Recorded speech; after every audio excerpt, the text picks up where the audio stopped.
Welcome. I'm Doug Kennedy with Kennedy Training Network. This is the first in a series of proactive sales training tips brought to you by Knowland. Now, our first subject of this series is why is proactive sales training especially important here in the year 2020, which is nearly upon us as I'm recording this tip. If you're like most hotels, you know there's already a softening in the marketing that's happening depending on where you're at in the geographically and also in your market segment as your classification of hotel. Most of our training clients right now are telling us 5, 10, 15% or more of a softening of demand. Part of that is due to economic decline, and a large factor also due to increased supply. There's been so many great years in the hotel business that more and more construction has been started, and of course, new hotels come online every day. Now, an interesting thing that I saw just this very week, there was a survey done by Duke University. Now, I would say that's a pretty credible resource. Duke University surveyed the CFOs, chief financial officers, of major Fortune 500 companies. 53% of CFOs predict there will be a recession calendar year 2020. So if you ask me, there might as well already be a recession in 2020. At least it comes for the meetings planning business, because who controls those purse strings and budgets? The CFOs. And if they're anticipating a soft market, they're going to cut back.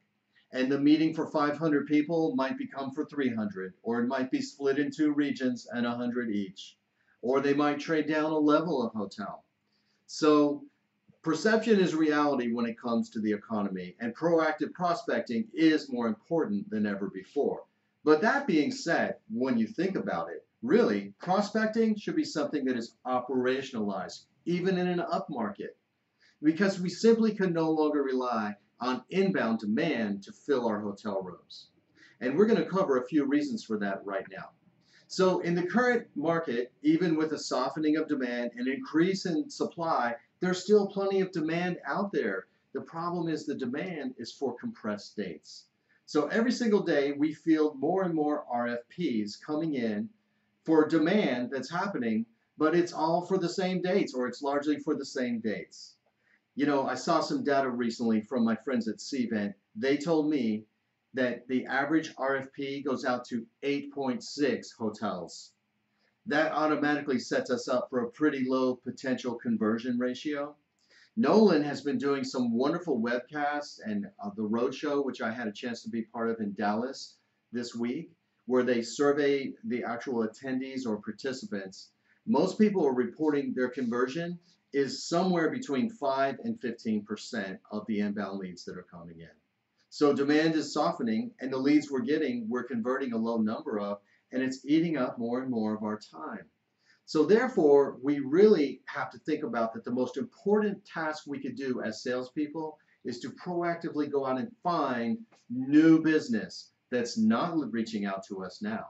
Before they go to the RFP stage, let's plant that seed. Let's identify them. Let's make that connection. Or maybe find somebody who's never even considered our destination. All right. We had our first roadshow conference in Dallas. There was a lot of talk about competitors of Nashville in particular. Groups are meeting in Nashville instead of Dallas. Okay. So they have to figure out maybe to plant the seed for the person that was planning, not even ready yet to plan, but starting to think about initially planning the conference in Nashville, and get them thinking about Dallas. All right. So now we especially can use prospecting to find new business to fill in gap dates. When you go to that meeting, the sales meeting, probably every week, and the revenue manager there is sitting there talking about those dates that are needs dates, probably coded in red on the calendar, gap dates as most people call them. Go and find business for that. That's kind of hard to do with inbound leads, to sit back and think that the Cvents or the CVB websites or meeting broker or whomever those leads are coming in from, maybe all of the above, that are suddenly going to provide us with business for the dates that we actually need the business. So now I'm going to take you back in history here because I can speak from actual experience, but when I worked in hotel sales, prospecting was a lot different than it is today. And a lot of people, either my age or even younger than me, remember an era when prospecting was two things: dialing on dollars, and knocking on doors. Some of you may have also cut your teeth in hotel sales on a book like this, The Encyclopedia of Associations. My first job in sales, I thought it was a great thing. I had been a front office manager, a director of front office, and I got that first job in sales. Hey, because it looked like a really easy job to an operations person, right? You get to go to lunch, get to have drinks in the bar. But then they said, you're an account executive. I said, that sounds great. Only one problem, I had no accounts. I had to go and find those accounts. And I was given this directory here. Also working the dead files. Okay, the dead files were actually files back then. Some of you still have manila folders in file boxes that you can go back to and trace. Hopefully you've moved to a digital world. The problem with knocking on doors right now, first of all, nobody's answering those doors, right?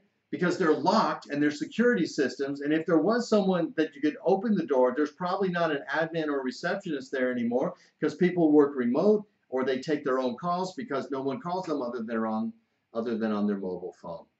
So the old school methods of area sales blitzes don't work as well as far as just randomly walking into offices without appointments or randomly calling people on the phone.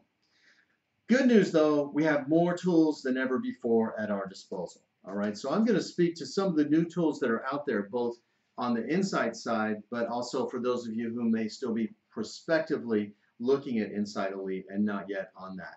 Okay, so the first challenge though is we have to carve out time for the outbound selling, and we're so busy responding to inbound sales that this can be a real challenge to do. We spend our days very often in hotel sales responding to inbound leads that have a very low chance of converting 5, 10, 15%, and we are become victims of our inbox.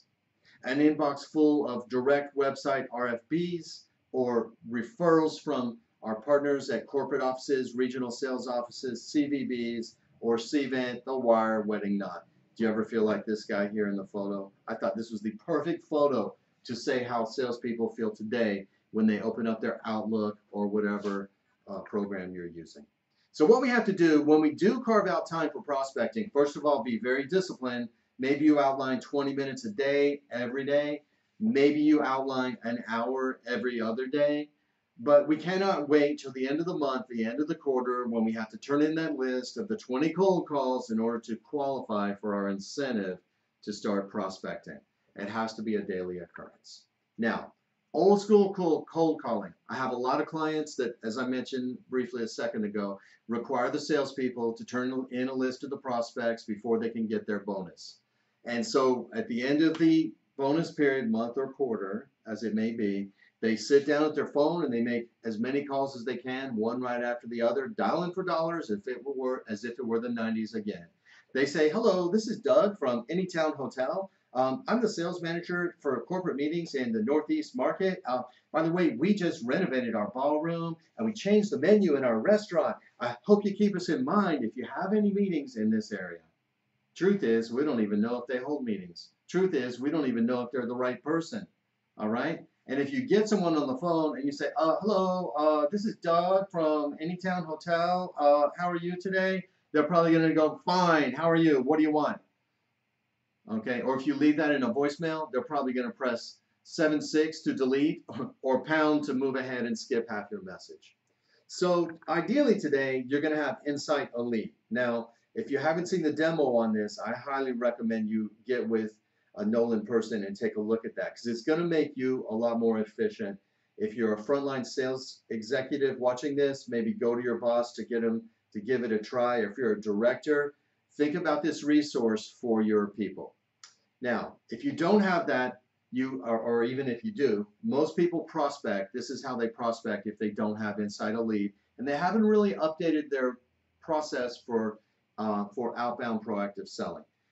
Prospecting today in most hotels that I do training for is checking back with lost business leads from previous years or reaching out to previous clients for repeat business. So let's take this first one. We lost the lead, okay? We were one of 8 hotels to get a lead from Cvent, or maybe one of 5 if the planner was doing website RFPs. I think it probably takes a little more time.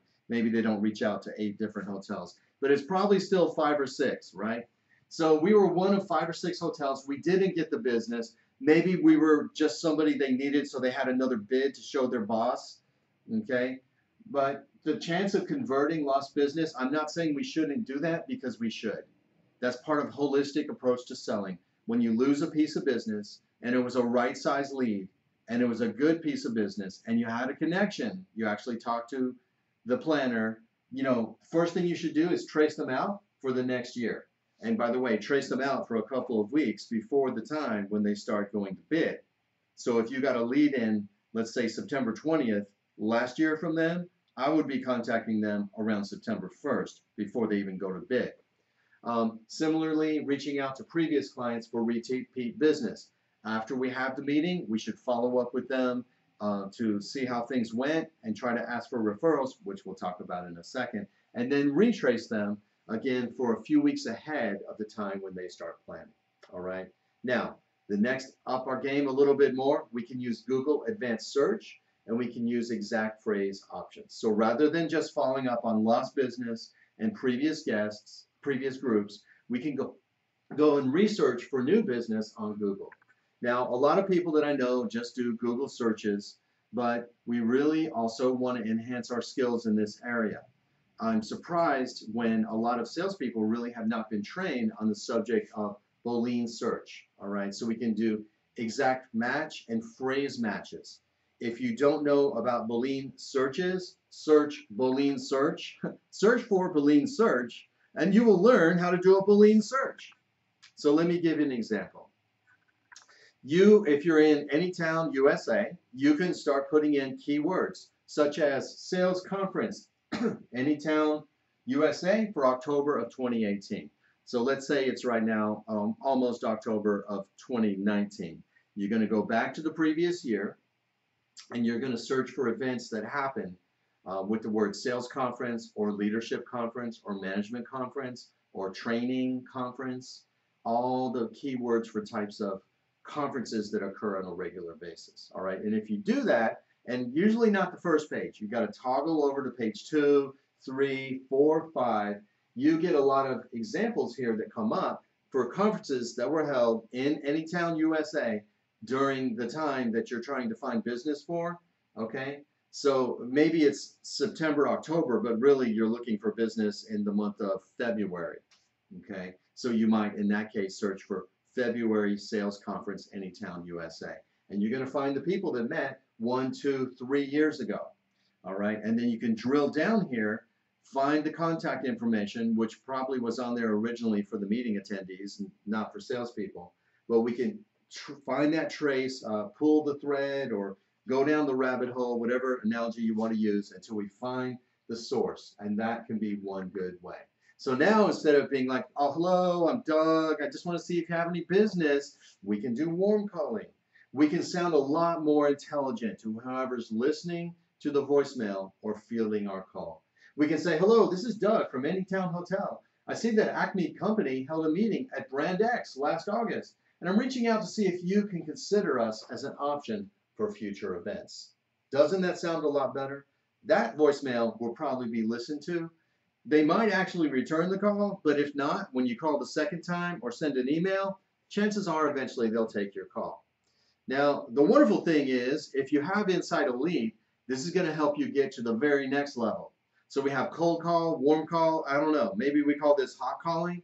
It's certainly upping our game with the resources we have in our toolbox, all right? Because now we can search various attributes. I'm going to share just a couple of screen captures here that I'm sure the Knowland folks will be glad to take you through the demo of. Well, we can search geographically, all right? So here's a screen capture of the DC area. Maybe you're in the DC area looking for groups that met there, or maybe you're in another area like Baltimore, okay, or perhaps Philadelphia, and you want to steal business away from the hotels in the DC area. So you can search by geographic location.